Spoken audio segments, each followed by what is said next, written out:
Hello there. Sometimes a wine comes along that you really don't want to pass up the chance to try, and I think this is one of them. This is Le Clos.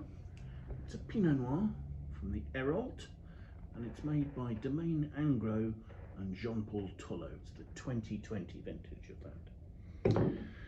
So why am I getting excited about this? Well, this is two leading Burgundy wine producers, a husband and wife team, working together in the Minervois in Mediterranean southwest France, and they're in about 2008, somewhere between 2006 2008. I've seen different dates, so one was probably the start and the other the first vintage of the project there.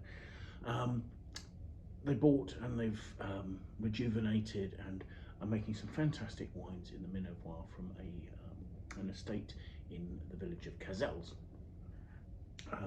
However, obviously they've decided that in the same location they should try working with some Pinot Noir, hence Le Clos. So this is the first time I've seen this. I've had a look at their website. I can find no information relating to how this wine is made.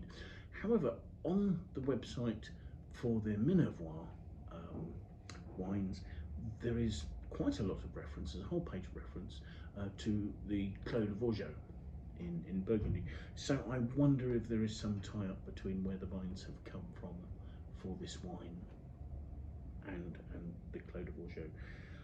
I have no proof of that, but it seems as if that might be a possibility. Certainly, however, the opportunity to try wines from Anne Gros and Jean-Paul Tollot made with Pinot Noir shouldn't be avoided. I mean, some of Anne's Richebourgs will sell for hundreds, thousands of dollars. So these are people who know how to make Pinot Noir. So looking at the wine, first of all, it actually has quite a nice deep colour for a Pinot Noir. I suppose it's quite darkly pigmented. It's not actually that deep because I can see through the wine. I can see the stem of the glass through the wine fairly easily. Didn't see what the alcohol was. It's 13.5%, so not particularly high.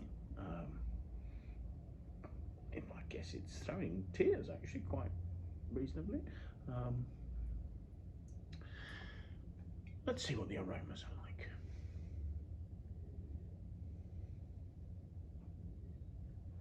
Those seem like really quite classic, fairly ripe Pinot Noir notes. There's red fruit, quite lifted, high-toned, perfumed,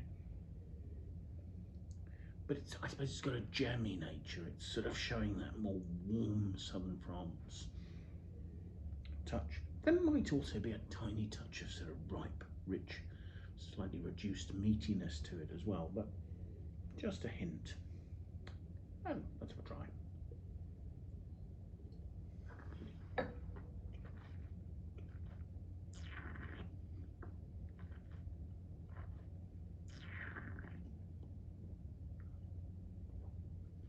Tasting that's deliciously structured. There's beautiful freshness. The acidity is really good. There's a very, very fine, almost chalky nature to the texture.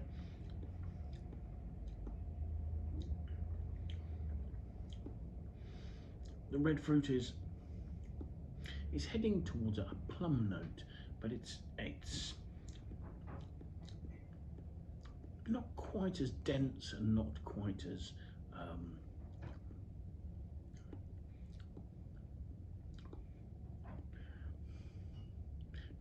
dense and quite as rich as you'd think of with a plum there. I suppose there's sort of lifted notes of red cherries. There's slightly more note of sort of heading towards a sort of a lifted red currant note as well. The flavours are lasting really nicely on the finish. There's an elegance to the perfume.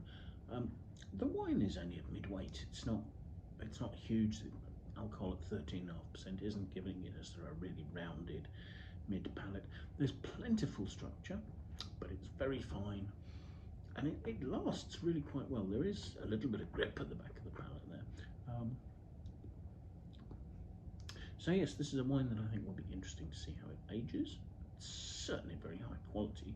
I think when you compare it to the price of the wines that both Anne and Jean-Paul make and market from Burgundy. It's great value for money. It's perhaps not classically Burgundian in structure because it's got a bit more ripeness. It's that bit, the fruit is that bit more jammy. The acidity is that little bit softer, but very beautifully made, and certainly a wine well worth trying.